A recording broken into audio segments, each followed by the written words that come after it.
On s'était dit, rendez-vous à Monaco. Plaisir de recevoir sur Monaco Info le directeur, le grand patron du Tour de France, Monsieur Christian Prudhomme, bonjour. Bonjour Christophe. Merci d'avoir accepté l'invitation. Avec plaisir. Monaco, vous connaissez, grand départ déjà. Grand départ du Tour de France en 2009 et puis beaucoup de souvenirs avant, notamment lorsque j'étais journaliste. Je suis venu évidemment au stade et je me souviens d'avoir fait, je crois, une interview de Stéphane Kovacs, l'ancien sélectionneur national qui était installé à Monaco. Journaliste, c'est une passion et après, il faut passer à la direction. On va en parler, c'est quand même un métier différent ou pas? Alors déjà, ce que je fais aujourd'hui, c'est pas un métier, c'est une mission, très clairement. Mission. Oui, c'est vraiment une mission. Je suis devenu journaliste en écoutant le Tour de France à la radio, notamment quand j'étais gamin avec mon père, avec mon frère. Et c'est le Tour de France, en écoutant le Tour de France, qui m'a mené vers le journalisme.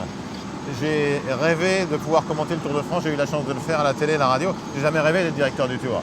Et un jour, Jean-Marie Leblanc, patron du Tour de France, Patrice Clerc, patron de la structure ASO à l'époque, ancien patron de Roland Garros, ils m'ont dit, voilà, quand Jean-Marie partira, on aimerait que ce soit toi. Alors j'ai fait Glurps et j'ai dit oui. Mais voilà, jamais dans ma vie, je n'avais rêvé d'être directeur du Tour. Le Tour, les hélicoptères, c'est l'ambiance un petit peu. Ouais. Il y a de ça, oui, ça c'est sûr. Et la voiture rouge.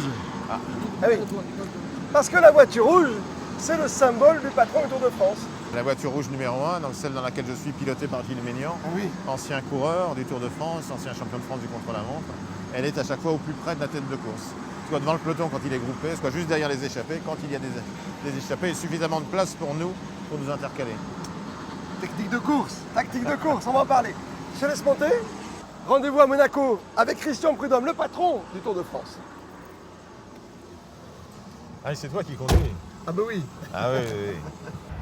Bicycle, bicycle, bicycle. I want to ride my bicycle, bicycle, bicycle. I want to ride my... À Monaco, c'était un grand départ magnifique, évidemment, en 2009. Parce que les grands départs, déjà parce que c'est Monaco, la principauté, et tu le disais, les événements prestigieux, évidemment le Grand Prix, le rallye. Moi, j'étais aussi, je suis un fan du rallye, le tournoi de tennis. Oui, parce que dans tes fonctions, tu as été au Paris-Dakar aussi. Oui, bien sûr. Maintenant qu'il s'appelle... Bien sûr, pendant mes 18 ans de journalisme et l'aventure de la 5, et puis ensuite avec déjà ASO, Amaury Sport Organisation, donc la maison mère du Tour de France, du Dakar, de Paris-Roubaix, de Paris-Nice, du Dauphiné, Paris-Tour. Donc je dis ça parce que c'est qu'à Monaco, finalement, je suis en train de réfléchir en fin de saison, tous les coureurs habitent ici, ou presque. Oui, beaucoup de coureurs vivent ici, Philippe Gilbert, qu'un magasin par la Philippe Gilbert. Richie Porte, mais ça tu le sais beaucoup mieux que moi. Je ne sais pas où ils sont installés. Ils sont assez discrets, ils roulent beaucoup sur les routes de la Il faut dire que c'est un lieu quasiment paradisiaque et formidable quand on est coureur de haut niveau aussi, puisque avec les saisons. Quelle que soit la saison, ils ont tous les éléments pour pouvoir s'entraîner, des côtes toutes proches et même évidemment en principauté, mais l'école de l'arrière-pays juste au-dessus. Les départs du Sud sont rares, donc avoir un départ du Sud c'était très très intéressant pour nous, et puis avoir un départ de la principauté de Monaco, on était super heureux et super fiers. C'est vrai que là, par exemple, le Tour part le 6 juillet, de Bruxelles cette année. Samedi 6 juillet, Bruxelles. Avec le grand Eddy. Avec Eddy Merckx, puisque pour nous, Français, en tout cas pour moi, c'est le centenaire du maillot jaune, pour beaucoup d'autres. Et pour les Belges, c'est au moins autant les 50 ans de la première victoire d'Eddy Merckx sur le Tour de France. Les Belges avaient attendu très très longtemps avant qu'Eddy Merckx ne gagne. Et il gagne ce fameux week-end de juillet où le premier homme marche aussi sur la Lune. C'est ça. Il va y avoir quelque chose sur le Tour de France, je suis sûr, ce jour-là. Il devrait se passer un truc. Centenaire du maillot jaune. Les maillots, le vélo Monaco, est-ce que tu connais déjà un petit peu? Est-ce que tu connais un peu l'histoire du vélo avec Monaco? Il y a surtout quelque chose d'absolument déterminant. C'est-à-dire que dans la reprise du Tour de France en 1947, si le Tour de France peut repartir, c'est parce qu'il y a eu l'année précédente un Monaco-Paris, et que ce Monaco-Paris, donc, en 1946, les Français, mais aussi les Italiens avec le Giro ou les Espagnols avec la Vuelta, voulaient que leur tour national reparte. Il était trop tôt, les pays étaient abîmés, il n'y avait pas d'infrastructure, il y avait encore du rationnement. Et donc il n'y a eu que des courses beaucoup plus courtes. Et il y a eu un Monaco-Paris. Et ce Monaco-Paris Ah. n'a pu exister que parce que la famille Grimaldi a offert l'hébergement à Monaco à tout ce qui était la caravane et les coureurs de cette épreuve-là. Et si cette épreuve-là n'avait pas existé, peut-être que le Tour de France ne serait jamais reparti l'année suivante. Et puis après, on ne sait pas ce que ça aurait pu donner. Donc il y avait vraiment un lien très très fort. Et je remercie vraiment le Prince Albert de nous avoir accueillis en 2009. Lui qui est un invité régulier et permanent, mais qui vient régulièrement nous voir sur le Tour de France, sur les grands départs ou pour une étape. Mais il y a un lien historique de sa famille avec le Tour de France, sans aucun doute. Première pause, premier arrêt. On va parler vélo. Ça ne me dérange pas. Passion, métier. Tu parlais de la principauté, du rôle qu'elle a joué après-guerre. Principauté qui aime le vélo, évidemment. Même si tu as vu, c'est plutôt vallonné par ici. Hein. Oui, ce qui est plutôt pas mal d'ailleurs. Connais-tu la Fédération monégasque de cyclisme? Alors, je les ai connus ou croisés évidemment à l'époque du grand départ, mais pas depuis. Le président est avec nous. Bonjour. Bonjour Umberto. Bien. Oui, très bien. Ravi de vous revoir. Depuis 2009. Oui. Très très beau souvenir, c'est ce que je disais à Christophe. Pour nous, c'était une vraie fierté, un vrai bonheur. Et puis les départs du Sud pour le Tour de France sont rares. Ouais, c'est Et vrai. partir de la Principauté, c'était vraiment magnifique. Exceptionnel, ouais. Magnifique. C'était 3 jours de bonheur et je me souviens que quand on a eu l'annonce du départ du Tour de France, nous au niveau local, on avait 0 jeunes qui faisaient du vélo. Ah. Depuis l'annonce, les jeunes sont commencés à arriver. Incroyable. Tout le monde, je veux faire de la route. Et depuis, un projet s'est monté et maintenant on est monté petit à petit. Certains sont passés pro. Là, on a toujours un projet avec l'équipe Espoir. On cherche des talents un petit peu Dans la région. dans la région, Parce dans qu'on avait pas l'Europe. mal de talents ici déjà confirmés. Hein. Oui, mais on va bien. Froome, Quintana, Oui, Sagan, je ouais, pense ouais. que c'est une belle équipe de Monaco quand même. Si vous voulez vraiment jouer le Ça, jeu. c'est sûr. Ouais, Ah, si ouais. vous Si on voulez faire- prenait tous les résidents monégasques, ça ferait la meilleure équipe du monde. On devrait Tout à faire un fait. Tour de France Sans, des sans- sans le nationalités. moindre doute. On devrait venir, tu vois, c'est comme l'ancien temps. À une époque, il y avait les tours de... Tu vois, on fait une À équipe de l'équipe Monaco. monégasque, elle serait très très forte. C'est pas mal, non, Elle ça écraserait le tour. Ah oui, mais malheureusement, je peux pas. Ah les oui. payer. Non mais c'est très important ce que vient de dire Umberto, parce que on dit toujours, dans une Coupe du Monde de foot, tu as plus de licenciés. Un grand Tour de France avec un Français un jour qui remplacera Bernard Hinault au palmarès, tu vas avoir encore un élan supérieur. D'avoir fait le Tour à Monaco, tu as suscité des vocations. Oui, bah, tant mieux. C'est vrai que c'est aussi l'un des buts. Et puis on a aussi très envie de faire le lien entre la bicyclette du quotidien et le vélo des champions, qui est absolument capital. Ouais. La bicyclette est à la fois complètement tendance, comme elle ne l'a plus été depuis 100 ans. Ça revient partout. On voit des vélos dans des magasins, Avec dans des les petits magasins moteurs, de hein. mode, etc. Enfin, autorisé. Alors les moteurs, nous, on ne les Autorisé, aime pas en c'est compétition, mais en revanche, c'est très utile pour le reste. Ça permet à des familles d'aller ensemble, découvrir des cols, de monter. Ici aussi, ça doit être formidablement utile. Évidemment, en compétition, il n'en est plus question. D'ailleurs, depuis que l'UCI Attention. a mis en place sur les grands tours et Avec sur le les grandes scanner. courses, voilà, les rayons X et l'arrivée des courses, ça a quand même bien faire descendre la pression. Tout de suite, on tranche le problème, on en parle tout de suite. Allez, le petit moteur dans les vélos. Oui, ben, moi j'étais un des premiers à dénoncer ça auprès de l'UCI. Eh oui. Je me rappelle les premières interventions au congrès de l'UCI. Et à l'époque, beaucoup de gens rigolaient. Et puis j'ai dit non, mais il faut prendre la chose au sérieux parce que Un moteur dans un vélo, quoi, ça paraît voilà, fou. que ce soit pour l'utilisation ludique, aucun problème. Ouais. Mais il ne faut surtout pas que ça vienne en compétition et surtout d'une manière illégale. Après, il peut y avoir des compétitions tout à fait De vélo électrique. prévues de vélo Ça existe, je crois électrique. que c'est Thomas Voeckler qui fait une épreuve là-dessus. Oui, après sa carrière, mais c'est pas le même sport. On ne parle pas de la même chose puisque Non, tout à fait. C'est autre- Laura, la légende du champion cycliste, c'est sa capacité à souffrir plus que les autres, c'est ça. Donc si il y a des artifices qui font que c'est différent, on ne parle plus de la même chose. Mais oui, il a sans doute fallu trop de temps pour que l'UCI prenne le problème à bras le corps. Oui. Mais depuis que les rayons X sont là, ça a quand même vraiment bien permis de faire retomber. C'est presque pire le dopage mécanique, quoi, j'avais dit. Je ne sais pas ce qu'il y a de pire, mais enfin, Oui. de toute façon, voilà. Entre les deux. C'est pas le même Les sport, c'est pas le même sport. Ah, non. C'est plus le même sport. Entre guillemets, on a fait beaucoup de ménage dans le monde du cyclisme. Sur le Tour de France, on avait, je ne vais pas dire un 4 dopages par jour, mais j'exagère, je force le trait. Aujourd'hui, sur un Tour de France, l'an dernier, par exemple, Ah, c'est surtout. Oui, il n'y en a pas eu, mais. il n'y en a pas eu. C'est surtout Ah non, que mais- les contrôles sont faits de manière très très sérieuse, sans doute même peut-être plus sérieusement qu'ailleurs. Il n'y a Ouais. pas un sport où il y a ce fameux mouvement qui est le mouvement pour un cyclisme crédible, qui demande encore plus que ne demande l'Agence mondiale antidopage, parce que le vélo a triché avant les autres, plus que les autres peut-être, mais que depuis plusieurs années maintenant, il a voulu prendre le problème à bras le corps. Il a fallu du temps, mais c'est fait et c'est bien. Après, le sparadrap du dopage, il nous colle toujours à la. Hein, comme Haddock, voilà, comme le capitaine. capitaine Haddock. Ça ne nous empêchera pas, ça n'empêchera pas le monde du vélo de continuer à lutter. De Et toute façon, vous- c'est une vous luttez. bagarre qui existe partout. Vous savez, la Oui. triche, elle existe partout, dans le cyclisme, dans les autres disciplines sportives, dans le journalisme. C'est comme ça, hein. Il n'y a pas de monde parfait. Ceux qui imaginent un monde parfait sont dans l'utopie. Donc ça veut dire que c'est un combat permanent. Combat permanent, avec des vocations donc suscitées par l'arrivée du Tour en 2009 Tout à ici, fait, le ouais. grand départ, avec un Tour qui reviendra peut-être. On n'a pas le parcours encore 2000. Je suis en train de chercher, attends. On a le parcours À de Bruxelles, 2019, ça va être bien sûr, mais compliqué. on n'a pas le parcours mais de 2020. si On, vous on l'avez sait dans qu'on la part tête. de Nice. Vous l'avez dans la tête, Christian. Oui. Coutin. Donc, regardez comme c'est beau ici. Non, parce que ça part de Nice. Au lieu d'aller vers le Var, comme la dernière fois à Brignoles, vous pouvez peut-être. Non, l'Italie. Il Non. faudra attendre de toute façon Ah, on ne saura pas aujourd'hui. Non, on le saura le 15 octobre. Mais bien sûr. 15 octobre. C'est marrant, moi j'ai réservé mes Tour chambres 2020. pour juillet 2020. Bon, les vocations, on disait. Et merci de nous présenter les champions d'aujourd'hui à Monaco. Voilà, ben là, vous avez donc La crème de la crème. Bonjour. Bonjour les jeunes. 3 jeunes de l'équipe espoir actuelle. Vous nous les de présentez. Monaco. Bonjour. Donc Marc Mignoul, Marc, Édouard Bonnefoy, bonjour Edouard. Ben Jelitz Bonjour. et Victor. Ah mais Victor, il n'a pas le maillot comme les autres. Hein. Non, lui, C'est un pro. il a déjà eu la chance donc, de passer professionnel auprès de Burgos BH. Donc là, il a entamé sa deuxième saison. Et voilà, ben, je pense que Victor, c'est l'exemple éclatant. Quand il y a eu le passage du Tour, il était tout petit. Et d'ailleurs, il a présenté une des équipes qui sont montées sur le podium à l'époque. Ah oui, c'était- Raphaël, ouais. Tu étais parmi les jeunes C'est Ouais. ça, je montais avec l'équipe Astana sur le Alors, podium pour ah, la c'est présentation. magnifique. Ah oui, Ah, je me rappelle, ouais, c'était Ah, tu devais avoir 2-3 caméras autour de toi. 2009, tu avais donc quel âge? Donc 2009, j'avais Oui. 14 ans. 14 ans. Et tu faisais pas de Donc, vélo du tout ou tu faisais du... Non, je faisais déjà du vélo, Ouais. et comme justement je faisais déjà du vélo un peu au club, il m'avait permis d'accompagner les professionnels sur la rampe de présentation du Tour de France, tout simplement.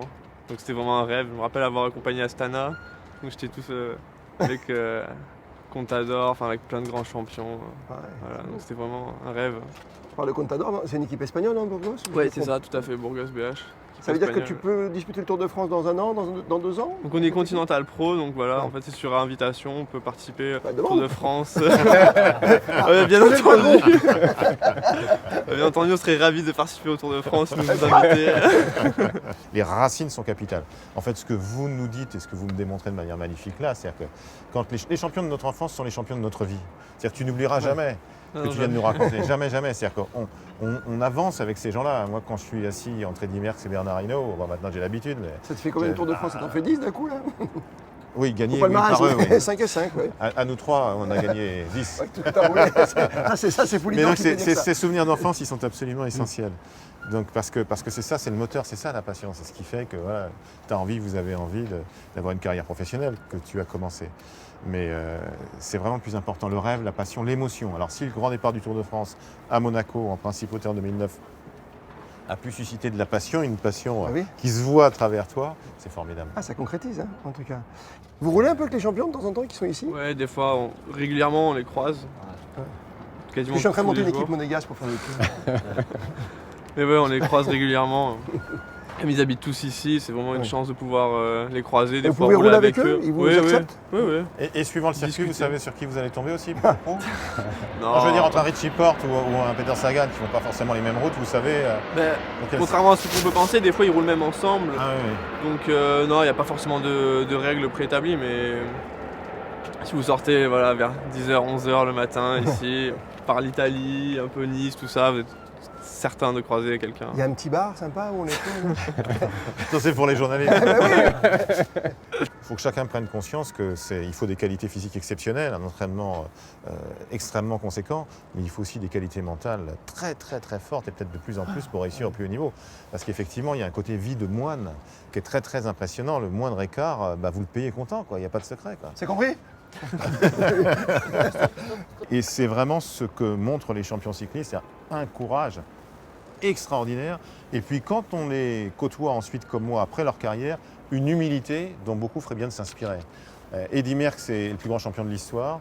Eddy Merckx a tout gagné plusieurs fois. Eddy Merckx vous tient la porte. Eddy Merckx vous dit merci. Voilà. C'est juste un monsieur super bien élevé et par ailleurs un extraordinaire champion, le plus grand champion de l'histoire du cyclisme.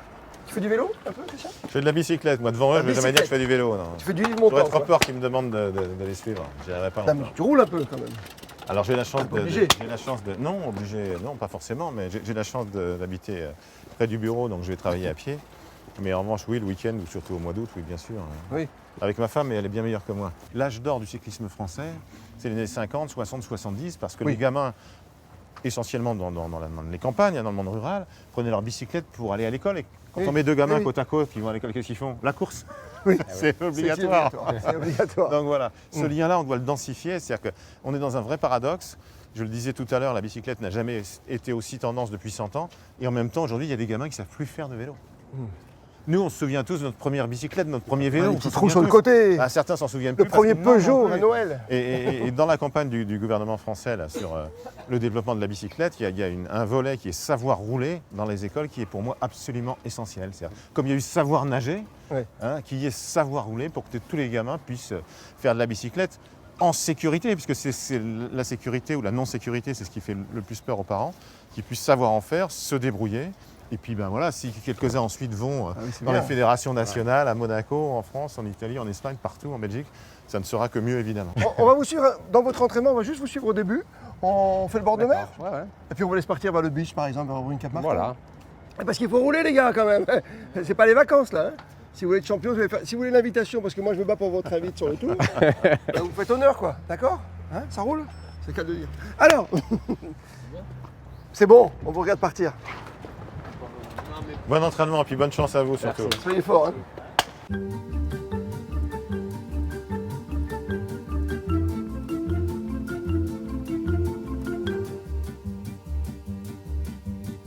Quand on partait de bon matin, quand on partait sur les chemins, à bicyclette, nous étions quelques bons copains. Il y avait Fernand, il y avait Firmin, il y avait Francis et Sébastien. Toi tu rêvais devant la télévision déjà ou... Ah ben, je rêvais devant la télé, je rêvais beaucoup à la radio. Et toi tes premiers champions c'est quoi? C'est... Les premiers On va champions, pas donner ton c'est- âge tout de suite, mais enfin, généralement, quand on veut être connu dans le monde du vélo, il faut connaître le vainqueur de son année de naissance. Alors attends, moi je peux me dire, moi c'était Anctil, donc toi Et c'est avant. moi, c'est juste avant. Avant il n'a pas Et 36. Hein. c'était un Italien, c'était Gastone Mancini. Mancini qui a gagné le Tour de France en 1960. Voilà. Mon tout premier souvenir du Tour, c'est l'arrivée du Tour 68. Donc j'avais 7 ans et demi, c'est Yann Janssen qui gagne. Mais en fait, je Oui. n'avais absolument pas suivi le Tour. J'ai simplement l'image sur la télé en noir et blanc à la maison chez mes parents d'un champion avec des lunettes happé par la foule, entouré par des photographes. Voilà, et j'ai su ensuite c'était Yann Janssen. J'ai vraiment suivi le Tour à partir de l'année suivante, 69. Donc le premier Tour d'Eddy Merckx, le Cannibal, qu'on va célébrer précisément avec ce grand départ de Bruxelles le 6 juillet. Et finalement, qu'est-ce qu'on retient aussi du Tour? Les grands champions, mais il y a les drames Oui, aussi dans l'histoire, tu vois. Dans les... les drames que j'ai vécu aussi comme journaliste, puisque le premier Tour de France que j'ai suivi comme journaliste, c'était en 1995 et que cette Ouais. année-là, hélas, Fabio Casartelli s'est tué. J'étais sur la moto d'Europe 1, je suivais le Tour et nous sommes arrivés. Voilà. Et évidemment que j'ai gardé en mémoire le souvenir de Fabio Casartelli recroquevillé sur la route avec le sang qui s'échappait de sa tête et qui coulait. On comprenait très très vite que c'était très très sérieux et malheureusement il est mort et à chaque fois que nous passons Oui, vous au arrêtez col à du chaque Porte fois. d'Aspen, nous nous arrêtons. Le plus souvent, ses parents sont là. Il était champion olympique, il était destiné à une brillante carrière, il était très sympa. Et il s'est tué sur la route. Et quand on organise des courses cyclistes, je dis souvent que le Tour de France, c'est 3500 km de sourire. Oui. C'est vraiment ça. Ça, c'est une grande phrase de Christian Prudhomme. Et ce jour-là, il n'y avait pas de sourire. C'est une évidence. jour-là, il n'y a pas de Hélas. sourire. Hélas.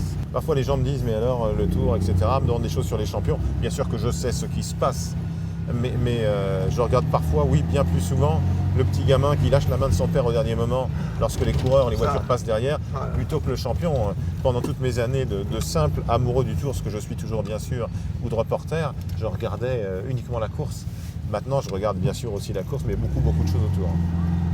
C'est vrai que c'est le plus impressionnant quand tu es suiveur, quand tu vois ces images à la télévision avec cette marée humaine puis qui s'ouvre dans les derniers kilomètres de montagne.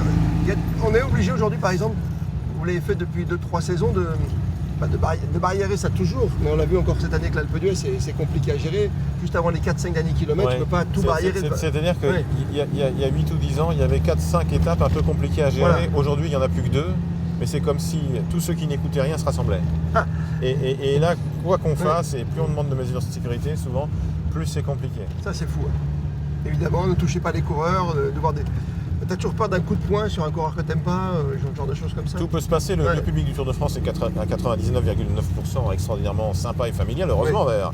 Ouais. Mais oui, on est évidemment très attentif à toutes les dérives et on y travaille régulièrement avec les services de l'État, bien sûr.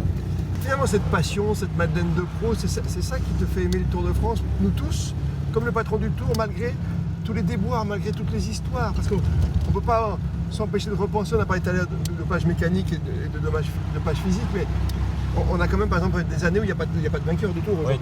C'est ça, c'est quand même dur. Le Tour de France est dans la vie. C'est-à-dire que le Tour de France, le cyclisme, faire croire aux gens partout, dans toutes les disciplines qu'il y a un monde parfait, c'est un... Non mais ça j'entends bien, Christian. Non, ce que je veux dire on arrive à passer au-dessus presque. Oui, mais ce que je veux dire aussi, oui, parce qu'il y a des racines très profondes et un vrai amour du Tour de France. Le Tour, c'est la France de juillet.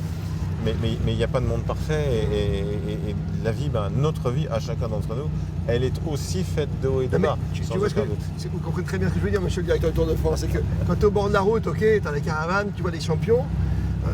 Il y a des moments où tu te poses des questions sur des champions. On a beaucoup parlé de dopage avec Armstrong, même de dopage mécanique chez lui. Des Cancellara, des Froome et autres, des équipes qui dominent. Mais finalement, la passion est toujours là, elle est intacte. Pour un patron comme pour la personne qui va sur le bord de la route. Oui, mais je pense que le courage du champion cycliste, il ressort. Le dernier Tour de France, on évoquait Philippe Gilbert tout à l'heure, mais il n'y a pas eu que lui. Qui te salue, qui n'est pas là ce week-end, mais qui te salue. C'est sympa. Lawson Craddock, l'américain, qui a été... C'est la première fois dans l'histoire du Tour de France qu'un coureur est dernier lanterne rouge du premier au dernier jour. Et ce gars-là s'est battu pour arriver à Paris sur les Champs-Élysées.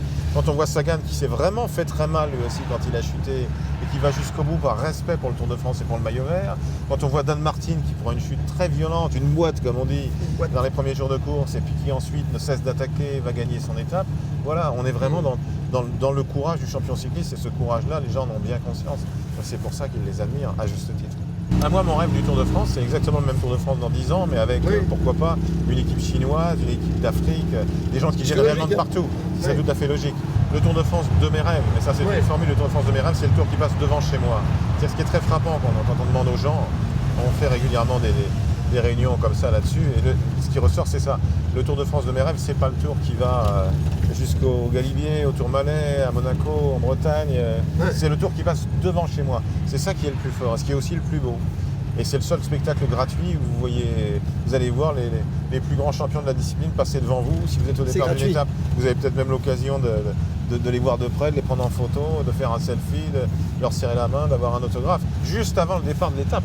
Ils sont incroyablement sympas. Il n'y a qu'une discipline sportive quasiment qui permet ça, c'est le cyclisme, et avec les champions, les meilleurs champions de leur discipline. Dans le parc des Buttes Chaumont, un cycliste de 5 ans s'apprête à vivre un grand événement. Encouragé par son père et par sa maman, il va faire du vélo comme les grands.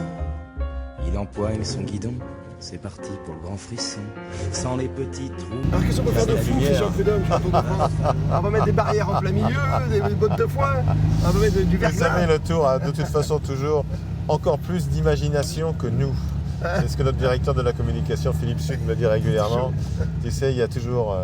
Voilà, ce qu'on n'a pas imaginé qui va se produire, mais autrement, on sera toujours dans la recherche de nouveaux cols, de nouvelles ascensions, de nouveaux paysages, et ça, on n'arrêtera évidemment pas. Après, effectivement, ce sont les coureurs qui font la course, mais quand on dit ça, je serais ravi que les coureurs fassent plus souvent la course. Je crois que c'est plutôt leurs managers qui font convaincre que les coureurs eux-mêmes. Et donc, on arrive, avant de parler d'autre chose avec toi, Christian, on arrive à cette fameuse bagarre sur les oreillettes, fameuse bagarre sur... également ces petits boîtiers qui sont sous la selle. Oui, les capteurs de puissance, bien sûr. Qu'est-ce qu'on fait? On les enlève? Nous sommes clairement pour les enlever, ça fait des années qu'on le fait d'ailleurs. Tout le monde a déjà oublié que pour les oreillettes en 2009, on avait demandé avec France Télévisions à l'époque et Daniel Bilalian, le directeur des sports, et nous avions obtenu qu'il y ait 2 étapes sans oreillettes. Et puis là, les équipes les plus puissantes ont massacré la première des 2 journées en faisant en sorte de la rendre la plus terne et la plus morne possible, à tel point qu'on s'est dit c'est même pas la peine de faire la deuxième. Et pour les capteurs de puissance, je l'ai dit à la présentation du Tour, mais ça, nous ne faisons pas les règles, le Tour de France ne fait pas les règles, c'est l'Union cycliste internationale. Là-dedans, chacun a voix au chapitre, nous organisateurs, mais les coureurs, mais les équipes, mais d'autres encore, et les managers des équipes les plus puissantes sont clairement opposés à ces changements que nous réclamons. faire en sorte que les équipes les plus puissantes ne puissent plus scléroser la course. Toujours passionné, hein, Christian Prudhomme, c'est merveilleux. Oui, parce que nous, Oui, nous oui. organisateurs, ce qu'on veut, c'est que la course soit la plus emballante possible, à la limite, quel que soit le vainqueur. Alors que pour les équipes, seule la victoire est jolie. Donc peu importe la manière pour elles de gagner, ce qui compte, c'est de gagner. Donc, il y aura On peut toujours pas ce leur en match. vouloir, oui. Non, on ne peut pas leur en vouloir. Il y aura toujours ce match avec les équipes les plus puissantes, bien sûr. On t'appelle souvent le président de la République de l'été. Alors justement, le pouvoir c'est bientôt. Ministère des Sports. Ah bah oui. Non, mais tu as Ah, connu moi, toutes je les sais. tendances politiques. Tu veux- Ah bah le Oui. Tour de France, oui, est un politique. Voilà. Le Tour de France, il va partout là où les gens souhaitent qu'il vienne. T'as jamais eu un petit coup de fil pour te dire, Monsieur Prudhomme Non. Non. Non. Jamais. Moi, je suis très bien comme directeur du Tour. Hein. J'entends bien. Tu étais très bien comme présentateur télé aussi. J'ai déjà 2 vies. Voilà, c'est Quand ça, tu j'ai commentais déjà le Tour de 2 France, vies. c'était heureux aussi. Ah bah alors. c'était les meilleures années de ma vie. C'était extraordinaire. Hein. Non, mais On a un peu plus de soucis, mais j'apprendrai rien à Oui. personne quand on est directeur du Tour que quand on est journaliste et qu'on commente le Tour. Ça n'est que du bonheur commenter le Tour de France. Quand je te parle de C'est pouvoir. c'est un honneur, une joie, une fierté de diriger le Tour de France, mais on a 2-3 moments, pas de solitude, mais 2-3 moments de sérieux, d'inquiétude, parfois d'angoisse, bien sûr, bien sûr. Quand je te parle de pouvoir, c'est que nous arrivons devant le Palais Princier. Magnifique. Et donc tu as fait la rencontre plusieurs fois, Ah, au moment de la relève de la garde. oui. Plusieurs fois, tu as rencontré Monseigneur, Bien sûr, c'était le prince Albert. une chance extraordinaire pour nous.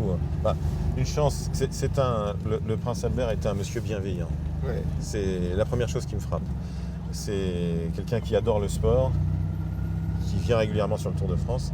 Nous sommes très très très heureux de l'accueillir à chaque fois, puis qui nous a fait le grand honneur de nous accepter pour un grand départ en 2009. Ah ben c'est pour nous toujours un vrai bonheur de l'accueillir. Et puis il y a cette association aussi Peace and Sport Oui. que Joël Bouzou, son conseiller, Ancien, a fondé, pour laquelle Grand pentathlète. Monseigneur œuvre beaucoup, qui correspond exactement à ce que nous sommes, c'est-à-dire que les valeurs et les vertus du sport puissent faire en sorte que les gens, et notamment les jeunes, se comprennent mieux. Quand les gens se comprennent mieux, ben, le monde va mieux. Voilà. Donc il y a une force du sport pour rassembler les gens qui est monumentale. Et ouais, t'es parti pour la carrière. Voilà. Mais je te dis, non, mais tu connais tout le monde, tu connais tous les préfets, les chefs de gendarmerie. T'as un coup de fourchette extraordinaire. Jean-Marie Leblanc disait qu'il m'avait largement sélectionné pour ça. Oui. En fait, quand je suis arrivé chez ASO, j'ai dit mais moi je sais couper le saucisson et c'est pour ça qu'on m'a choisi. Eh oui, C'est pas eh tout oui. à fait faux, ça n'est pas qu'une plaisanterie. Mais Il faut aimer rencontrer les gens, il faut aimer pouvoir discuter, il faut aimer la bonne chair, les bons vins, c'est mon cas. Donc voilà, sans aucun doute, autrement Non, ça mais ne peut pas marcher. Il faut bien voir que partout où nous allons, les gens sont heureux de nous accueillir, donc ils nous offrent, ils nous montrent la plus belle vue, ils nous montrent Le meilleur plus de beau leur budget, région, même. Ben c'est oui, normal. le meilleur de Comme soi-même. nous, on voulait de te sa montrer vie, le de sa meilleur de radio. Monaco aujourd'hui.